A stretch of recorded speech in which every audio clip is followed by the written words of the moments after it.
जो standard enthalpy of combustion होता है उसको हम कैसे डिफाइन करते हैं? Enthalpy change when one mole of substance is completely burned in oxygen under standard condition is called standard enthalpy of combustion. ठीक है।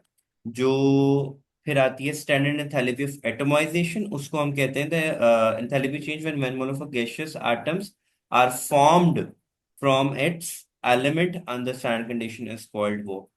जैसे कि ये है पहले वाला पोर्शन जिसके अंदर carbon is completely burned in the presence of oxygen, तो ये जो हीट एनर्जी रिलीज हुई है, this heat energy is known as, minus का मतलब क्या होता है? Is an exothermic process. ठीक है। This heat energy, this heat enthalpy, sorry enthalpy of the combustion, this is known as enthalpy of the combustion. ठीक है। थर्मोकेमिकल रिएक्शंस कौन से होते हैं? हमने लास्ट टाइम भी डिस्कस किया था। Reactions which are carried out in the presence of heat. ठीक है। तो पहला वाला एंडो होगा कंबशन का। नहीं नहीं, कंबशन हमेशा एक्सोथर्मिक होता है, कभी भी एंड नहीं। वो माइनस का साइन ये देखो ना, ये अंदर घुसा हुआ है, वो प्रिंटिंग मिस्टेक है। अच्छा। इफ यू फोकस है ना, ये माइनस का साइन छोटा सा लिखा हुआ है। अब उसने यहाँ पे सिर्फ बस। प्रोसेस डिस्कस किया हुआ है कि thermochemical equations for enthalpy of combustion is basically written as write 1 mole of the elements or compound and oxygen as reactant, 1 mole and oxygen as reactant. Write oxides of the given element or oxides of elements present in the compound as product. Show the standard state of all the standard states, इसको बोलते हैं कि जो उनकी standard states थी हमारे पास। ठीक है। फाइनली बैलेंस दिया। जैसे ये हमारे पास क्या हो गया? 1 मोल ऑफ द कंपाउंड, ये क्या था? 1 mole of the element, methane. ये था 1 मोल ऑफ द कंपाउंड, ये भी क्या है? 1 mole of the element in the presence of oxygen. उनकी स्टैंडर्ड स्टेट्स लिख दी, दोनों गैसियस स्टेट में प्रेजेंट है। फिर प्रोडक्ट हो गया, उनकी स्टैंडर्ड स्टेट्स लिख दी हम लोगों ने, एंड साथ में उसकी heat of enthalpy mention out कर दी। Sorry, heat enthalpy of combustion mention out कर दी। एटमाइजेशन तो में क्या होगा कि अगर हम एलिमेंट्स इसको किस में कन्वर्ट कर दे, उसकी गैसियस स्टेट के अंदर कन्वर्ट कर दे, तो जो हीट एनर्जी रिक्वायर्ड होती है, टेकन इन होता है, तो उस एनर्जी को, उस एंथैल्पी को क्या नाम दिया जाता है? Enthalpy of atomisation. यहाँ पे लिखा भी हुआ है the enthalpy change when 1 mole of a gaseous atom are formed. ये क्या था? एलिमेंटल स्टेट में था, अब वो किस में चला गया? गैसियस स्टेट में चला गया हुआ है। इसके लिए जो एनर्जी रिक्वायर्ड होगी उसको क्या नाम दिया जाएगा? Enthalpy of atomisation. The energy required, the enthalpy change when 1 mole of a gaseous substance is formed is known as from its element under standard condition। Standard condition सबसे एंड में सबकी तकरीबन आएगा। Similarly standard enthalpy of neutralisation, neutralisation हम लोगों ने 9th 10th में पहले से पढ़ा हुआ। न्यूट्रलाइजेशन रिएक्शंस कौन से होते हैं? When acid reacts with acid base to और गिव बेस पे। Salt and water. ठीक है। तो वही लिखा हुआ है। बस। अब माइनस का साइन है तो क्या होगा? The heat energy required. ठीक है। इवॉल्व का मतलब क्या होता है? एग्जिटेड। ये आपने लास्ट टाइम भी पूछा था मुझसे, इवॉल्व का मतलब क्या होता है? So excited when 1 mole of hydrogen जब ions from an acidic combines with 1, क्योंकि न्यूट्रलाइजेशन जो रिएक्शन होता है उसमें हमें ये तो पता है ना, acid loses H positive and bases loses OH negative, तो उसकी जो हाफ आयनिक की क्वेश्चन बनती है वो हम ये लिखते थे, याद है? एसिड एंड बेसिस के अंदर हम स्पेक्टेटर आइंस को कट कर देते थे, जिनकी स्टेट्स में कोई चेंज नहीं आया उनको रहने देते थे, बाकी जिनकी स्टेट्स चेंज होती थी उनको हम लोग हाफ आने की क्वेश्चन में लिख दिया करते थे। याद आ रहा है कि आप लोगों ने ये क्वेश्चंस नहीं किए हुए? न्यूट्रलाइजेशन तो रिएक्शंस जरा किए हुए हैं फिर ना, से। उनकी हाफ आने की क्वेश्चंस भी लिखी हुई होंगी। ये यहाँ तक वाला काम तो किया हुआ है ना, बस साथ में एडिशनल पॉइंट क्या आ रहा है कि उनकी हीट ऑफ एंथैल्पी को साथ में मेंशन आउट कर। सर हाफ आने वाला पार्ट समझ नहीं आया मुझे। हाफ आने की क्वेश्चन पूछ रहा हूं मैं आपसे, आप लोगों ने की हुई है कि नहीं की हुई एसिड एंड नो बेसिस के अंदर? Sir I spectator don't ions, remember. Spectator ions का आइडिया है क्या होते हैं spectator ions? No sir. Spectator ions वो होते हैं जो आयनिक की क्वेश्चन के अंदर ना अपनी स्टेट को चेंज नहीं करते। ठीक है। If you look in this equation, यहाँ पे सोडियम एंड OH किस स्टेट में एग्जिस्ट कर रहा है? एक्वस स्टेट में। HCl भी किस स्टेट में एग्जिस्ट कर रहा है? एक्वस स्टेट में। ठीक है। If you look to the product side, तो उसमें NaNCl, NaCl की स्टेट में एग्जिस्ट कर रहा है एक्वस में, वेरएज H2O की एक्वेशन। स्टेट में है लिक्विड में। तो अगर हम इनको हम्म। इनकी हाफ आयनिक इक्वेशन में स्प्लिट अप करते हैं, so Na positive aqueous, OH negative aqueous, H positive aqueous, Cl negative aqueous from the equation. ठीक है। आप प्रोडक्ट हम्म। साइड को उनकी हाफ आने की क्वेश्चन में लिखते हैं, तो Na positive aqueous, Cl negative aqueous, H2O उसने एज इट इज लिखा हुआ है, लेकिन अगर आप यहाँ पे फोकस करो तो यहाँ पे H एंड OH आपस में क्या हो रहे हैं, कंबाइन हो रहे हैं। दोनों की स्टेट्स क्या थी, हम्म। एक्वस, बट प्रोडक्ट साइड पे क्या हो गया, लिक्विड। तो हम जब हाफ आयनिक की क्वेश्चंस लिखते हैं तो हम सिर्फ उन आइंस को लेते हैं जिनकी स्टैंडर्ड स्टेट में चेंज आया होगा। अब Na यहाँ पे भी एक्वस था, Na यहाँ पे भी एक्वस है, इसको हम कैंसिल आउट कर देंगे। Cl यहाँ पे भी एक्वस था, प्रोडक्ट्स आउट पे भी एक्वस था। तो हम इन आइंस को नहीं लिखते अपनी हाफ आयनिक इक्वेशन के अंदर जब हम न्यूट्रलाइजेशन कर रहे होते हैं। अब स्टेट किन की चेंज हुई, OH एंड H पॉजिटिव की, क्योंकि यहाँ पे वो किस स्टेट में थे, एक्वस, यहाँ आके वो किस एक्वेस स्टेट में तरफ कन्वर्ट हो गए, लिक्विड। लिक्विड में। ओके। जी sir. Similarly standard enthalpy of solution हमारे पास क्या होगा, it is enthalpy change when 1 mole of substance is dissolved into solvent. वो याद है आप लोगों ने पढ़ा होगा, saturated solution, super saturated solution. Saturated solution क्या होता था, when solute is completely dissolved in excess of solvent. तो जो हीट एनर्जी जो होती है वो क्या कहते हैं, जो एंथैल्पी चेंज उसमें क्रिएट होगा, उसको क्या नाम दिया जाएगा, स्टैंडर्ड एंथैल्पी ऑफ सॉल्यूशन। अब इसमें ये एंडोथर्मिक भी हो सकता है, ये एक्सोथर्मिक भी हो सकता है। ठीक है। सर्टेन सॉल्यूशंस को, हम्म। सर्टेन सोल्यूट्स को वाटर में मिक्स करने पे वो एक्सो मतलब हीट प्रोवाइड करते हैं, सर्टेन सॉल्यूशन जो है वो कूल डाउन हो जाते हैं। It could either be endothermic और एक्सोथर्मिक है, या जैसे मैंने दो एग्जांपल्स यहाँ पे डिस्कस की है। जब NH4Cl को वाटर के अंदर मिक्स किया तो पॉजिटिव एंथैल्पी आ रही है। पॉजिटिव का मतलब क्या होता है, it's an exothermic reaction. HCl को जब वाटर में मिक्स किया, नेगेटिव आ रहा है, means it's an exothermic reaction. तो जब आप वाटर सॉल्युबल्स जो कंपाउंड्स होते हैं उनको जब आप वाटर में डिसॉल्व करते हो तो वो अपनी किस स्टेट में कन्वर्ट हो जाते हैं, आयनिक स्टेट में। तो NH4 positive and Cl negative, H positive and Cl negative.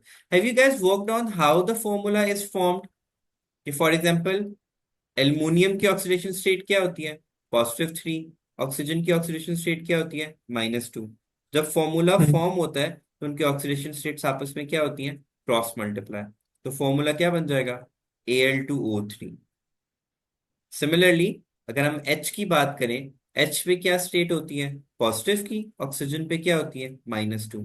Cross multiply करेंगे तो क्या फॉर्मूला बन जाएगा, H2O। ठीक है। अब मैं ये सिर्फ इसलिए बता रहा हूं कि you might ask the question how would we know कि इसने पॉजिटिव एंड नेगेटिव में सिंपली जाना है। क्योंकि देखो NH4 एक कंपाउंड आइन है हमारे पास, और इसकी ऑक्सीडेशन स्टेट क्या होती है, पॉजिटिव। Cl की ऑक्सीडेशन स्टेट क्या होती है, नेगेटिव। अब देखो नेगेटिव। नीचे हमें ब्रैकेट लगा के कुछ भी नहीं लिखा हुआ, इट मींस कि दोनों की ऑक्सीडेशन स्टेट क्या थी, सेम। अब हमें NH की तो नहीं पता, NH4 की ऑक्सीडेशन स्टेट फॉर सेक हमें भूल गया है, लेकिन क्लोरीन की हमें पता है, उसकी क्या होती है, -1। तो अगर क्लोरीन की -1 है तो NH4 की फॉर श्योर क्या होगी, +1। ठीक है। जैसे K के ऊपर क्या चार्ज होता है, के +1 का। ऊपर। SO4 पे क्या होता है, -2 का। तो फॉर्मूला नेगेटिव। क्या बनता है, K2SO4। ठीक है। हम्म। सिमिलरली अगर हम एल्युमिनियम को रिएक्ट करवाते हैं OH नेगेटिव के साथ तो हमारे पास क्या प्रोडक्ट आएगा, AlOH3। मैं ये सिर्फ एग्जांपल्स इसलिए दे रहा हूं कि in case you get a question कि how how do we know के उनकी ऑक्सीडेशन स्टेट्स क्या होंगी जब वो वाटर में डिसोसिएट होंगे। ठीक है। वो हम फॉर्मूला से आइडेंटिफाई करते हैं कि अगर नीचे कुछ भी नहीं लिखा हुआ, इट मींस इन दोनों की ऑक्सीडेशन स्टेट्स क्या है, एग्जैक्टली सेम है, बस एक पॉजिटिव में होगा एक नेगेटिव में होगा। Okay. Yes sir. Next is electron affinity का मतलब क्या होता है, you have studied that in your chemistry. in the previous class. What is the meaning of electron affinity? Hmm. It's tendency to gain the electron. ठीक है? हम्म। So the energy released when one mole of a gaseous atom gains an electron to form one mole of gaseous ion with a single negative charge. Under standard condition वो repeat हुआ हुआ है, is known as standard enthalpy of first electron affinity. अगर हम second करेंगे तो second electron affinity हो जाएगा, third, fourth and so forth. और वो normally किन ग्रुप के एलिमेंट्स के लिए होगा second electron affinity? Can you tell किस किस ग्रुप के एलिमेंट्स के लिए होगा?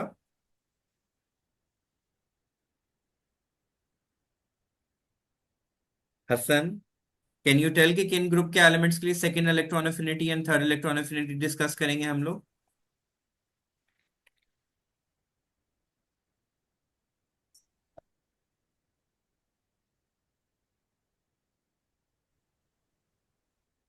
No one is answering.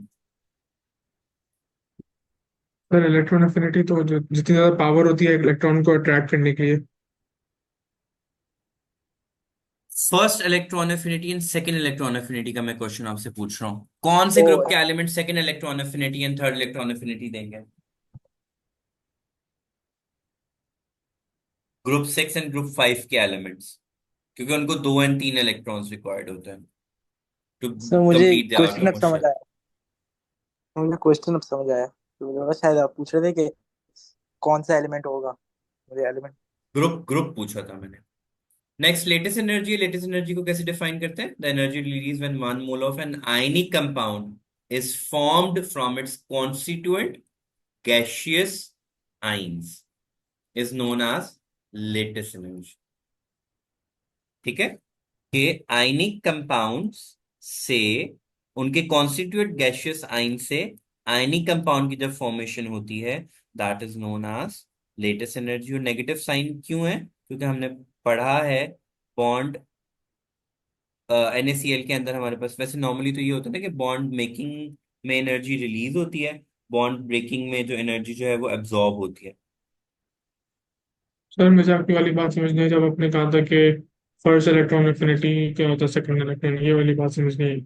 Electron affinity का सिंपल मतलब ये होता है ना, tendency to gain the electron. उसके साथ अगर फर्स्ट का लगा दो इट मीन्स कि सिर्फ एक इलेक्ट्रॉन गेन हो रहा है. अगर सेकंड लगा देंगे it means it could gain 2 electrons. अगर थर्ड हम्म। यूज हो रहा है इट मीन्स कि it could get 3 electrons in the outer motion. जैसे आप लोगों ने वो शील्डिंग इफेक्ट्स हमने पढ़ा था ना, कि फर्स्ट शील्ड वो आयनाइजेशन एनर्जी लो होती है, सेकंड आयनाइजेशन एनर्जी उससे ज्यादा होती है, थर्ड आयनाइजेशन एनर्जी उससे भी ज्यादा होती है, क्योंकि हम्म। शील्डिंग इफेक्ट इंक्रीज हो रहा होता है. ऐसी इलेक्ट्रॉन एफिनिटी भी होती है कि जब एक आयन ने ऑलरेडी एक इलेक्ट्रॉन गेन कर लिया है, तो अब वो इनकमिंग इलेक्ट्रॉन को क्या करेगा? ओपोज करेगा. ठीक है? वो मैं एक डिस्कशन कर रहा था कि साथ साथ इलेक्ट्रॉन एफिनिटी का भी मीनिंग दोबारा से डिस्कस हो जाए. आप लोगों ने तो उसको पूरा लेक्चर ही बना दिया. अच्छा, बॉन्ड एनर्जी और बॉन्ड डिसोसिएशन एनर्जी में सिर्फ एक ही डिफरेंस है.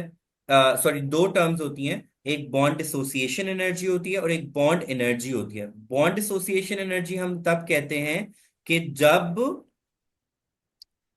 एक कंपाउंड को ब्रेकअप करके बॉन्ड को ब्रेक किया जाता है to form the neutral atoms, तो उसको कहा जाता है बॉन्ड डिसोसिएशन एनर्जी.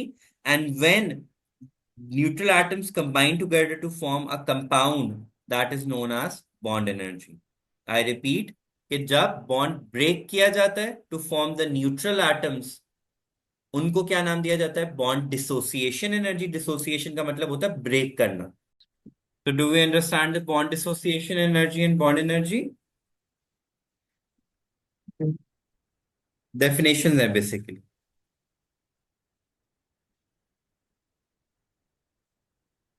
अब इसको कैलकुलेट किस तरीके से किया जाता है? इसको कैलकुलेट करने के लिए हमें डिफरेंस फाइंड आउट करना पड़ता है between the bond dissociation energy and bond energy. उसमें फिर हमें पता चलता है कि अगर नेगेटिव आंसर आ रहा है तो वह एक्सोथर्मिक रिएक्शन होगा. If it's a positive one तो हमारे पास उसको क्या कंसिडर किया जाएगा? It will be considered as a endothermic reaction. अब नीचे उसने एक एग्जांपल डिस्कस की हुई है and everything is already written in the theory, you could read it from there. कि बॉन्ड डिसोसिएशन एनर्जी को कैसे कैलकुलेट किया जाता है? It is calculated the difference between the bond dissociation energy and bond energy determines whether the reaction absorb और release energy. That is कि जब हम कैलकुलेशंस करेंगे, माइनस करेंगे प्रोडक्ट माइनस रिएक्टेंट को, अगर हमारे पास आंसर नेगेटिव आ गया तो it means it's a exothermic reaction, और अगर पॉजिटिव आ गया तो it's an endothermic reaction.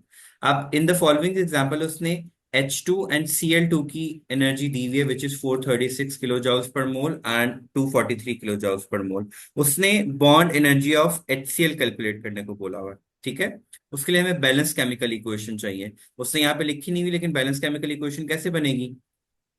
H2 plus Cl2 gives two HCl। HCl। ठीक है।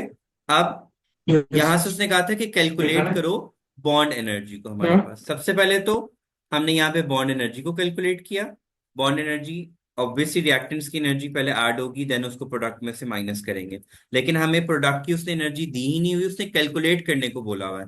तो हम जब इन दोनों की एनर्जीज को ऐड करेंगे तो हमारे पास क्या आंसर आ जाएगा? 679। यहाँ पे टू हमारे पास आ रहा था बैलेंस केमिकल इक्वेशन से। हमें HCl की वैल्यू कैलकुलेट करनी है, तो इस टू को यहाँ पे लाके क्या कर देंगे? डिवाइड। तो HCl की बॉन्ड एनर्जी निकल आई 339 किलो जूल्स पर मोल। अब अगर मैं इसको उसने एक और एग्जांपल आगे डिस्कस की हुई है, यहाँ पे एक इंपॉर्टेंट उसने पॉइंट डिस्कस किया हुआ है कि हमने जो कैलकुलेट किया from the data it came out to be 339, but actually उसकी जो बॉन्ड एनर्जी होती है वो 431 आ रही होती है। अब इसका रीजन क्या है? उसका रीजन वो ये बताता है कि नॉर्मली हम ये वैल्यूज ना एवरेज एवरेज वैल्यूज को यूज कर रहे होते हैं, लेकिन हर दफा हमारे पास ये वैल्यूज रिलायबल नहीं होती हैं। तो नॉर्मली हमारे पास जो कैलकुलेटेड वैल्यूज आती हैं और जो एक्सपेरिमेंटल वैल्यूज आती हैं वो वेरी कर रही होती हैं। उसका रीजन ये होता है कि कंडीशंस जो है वो वेरी कर रही होती हैं। सराउंडिंग मॉलिक्यूल से भी इफेक्ट पड़ता है, सराउंडिंग नेचर से भी इफेक्ट पड़ता है, कंडीशन ऑफ रिएक्शन से भी फर्क पड़ता है, जिससे बॉन्ड एनर्जी की वैल्यू के अंदर क्या आ जाता है? हमारे पास डिफरेंस आ जाता है। उसने यहाँ पे लिखा भी हुआ है कि theoretical values are averages and do not take into account in this situation कि बॉन्ड स्ट्रेंथ कितनी है हमारे पास, unequal distribution of electron pair, हमने क्वांटम इफेक्ट्स जो पीछे पढ़े थे, लोन एंड बॉन्ड पेयर की वजह से, हाइड्रोजन बॉन्डिंग की वजह से हमारे पास बॉन्ड की एनर्जी जो है वो नॉर्मल से क्या हो जाती है?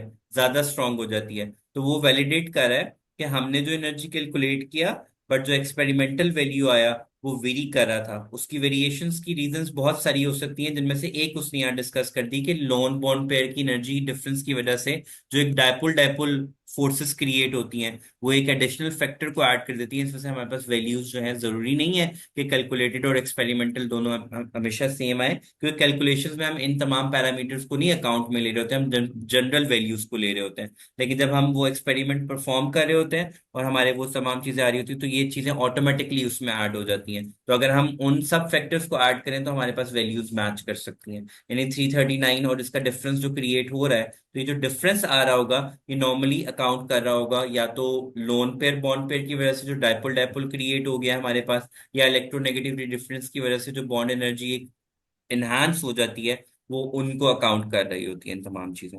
ठीक है, क्योंकि law of conservation of energy को तो आप नहीं वेरी कर सकते ना। तो law of conservation of energy तो हमेशा हर जगह पे एग्जिस्ट करेगा।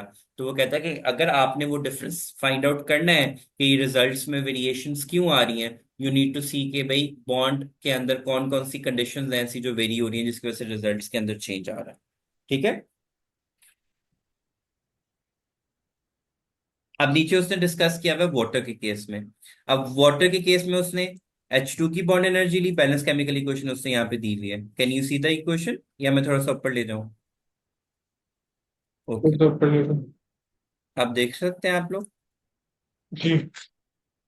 अब देखो, हाइड्रोजन की कितने हैं? दो। ऑक्सीजन का कितना है? तो वन। एंड H2 का कितना है? टू। ठीक है। उसने वैल्यूज हमें दी हुई है क्योंकि एग्जाम्पल है, उसने डाटा डायरेक्ट टेबल से ले लिया जो पीछे टेबल दिया हुआ था। Bond dissociation energy of H2 is 436. Bond dissociation energy of O2 is 493.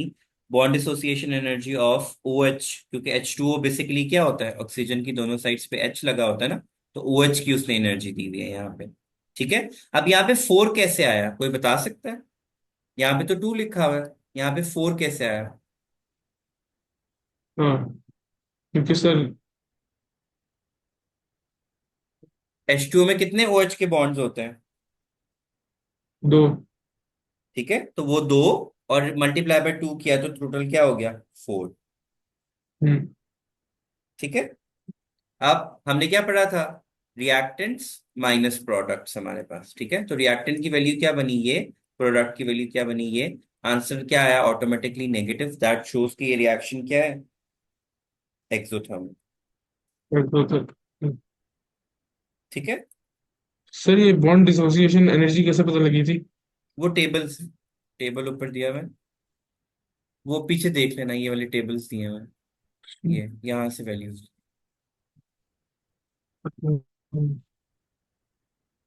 तो यार इसको याद करना पड़ेगा ना मतलब। हाँ जी, हाँ जी, मेन एग्जांपल्स की याद करनी पड़ेंगे आप इसके अंदर देखें, CH4 4H एंड वो एनर्जी कितनी आ रही है, +1162। उसने कहा whereas the average bond energy of CH कितनी है हमारे पास, ये उससे कैलकुलेट करने को क्या बोला था, CH की बॉन्ड। आप ये डिवाइडेड CH4 में CH के कितने बॉन्ड्स बन रहे होंगे, उसका चार। स्ट्रक्चर ऐसे बनता है ना। जी सर। ठीक है, तो अगर CH4 की टोटल एनर्जी 162 है, उसमें से हमें CH की एनर्जी को फाइंड आउट करना है, तो हम इसको किससे डिवाइड कर देंगे, 4 से, तो CH की bond divided energy by four. है। ठीक है। अब ये जो वेरिएबिलिटी इन बॉन्ड एनर्जीज है ना, इसमें उसने एक दफा दोबारा यही बात की है कि जो हमारे पास रिजल्ट्स में वेरिएशन आती है ना, उसमें बहुत सारे फैक्टर्स वेरी कर रहे होते हैं। जैसे OH की एनर्जी NaOH में कुछ और होगी, अल्कोहल्स के केस में कुछ और होगी, वगैरह वगैरह सिचुएशंस में और होगी। तो ये वेरिएबिलिटी जो एनर्जीज के अंदर आती है ना, वो उनकी कंडीशंस की वजह से वेरी कर रही होती है। H2O केस में OH की एनर्जी कुछ और आ रही होगी, बेसिस के केस में OH की बॉन्ड एनर्जी कुछ और होगी, अल्कोहल्स ऑर्गेनिक केमिस्ट्री में अल्कोहल्स के केस में OH की एनर्जी कुछ और होगी। तो according to the situations and the molecule shape and size की वजह से एनर्जीज जो है वो वेरी कर सकती हैं। तो वेरिएबिलिटी इन बॉन्ड एनर्जी में वही पॉइंट डिस्कस किए हैं। ठीक है, मैं आपको सिर्फ लास्ट पैराग्राफ पढ़ा देता हूँ। उसमें उसने डिस्कस किया हुआ है, some bonds and different strengths in different compounds. जैसे OH की एनर्जी वाटर में कुछ और होगी, अल्कोहल में कुछ और होगी। तो वो रीजंस उसके पीछे क्या बन रही हैं, क्योंकि वाटर का स्ट्रक्चर हाइड्रोजन बॉन्डिंग पे डिपेंड कर रहा होता है। ये ऑर्गेनिक मतलब ये हाइड्रोकार्बन है, उसकी जो केमिकल कंपोजिशन है वो कुछ और होंगी, मॉलिक्यूलर स्ट्रक्चर्स कुछ और होगा, साइजेस ऑफ द कंपाउंड कुछ और होगा। तो बॉन्ड एनर्जी में वेरिएशंस हमारे पास आ सकती हैं। ये ठीक बात है। जो बहुत अच्छा। So variability in bond energy basically discusses that के different conditions में different जगहों के ऊपर bond energy में कोई ना कोई difference आ जाता है। That is totally dependent due to the दोबारा बना क्यों रहा of the है? equation. सारा बना Okay? कर जी।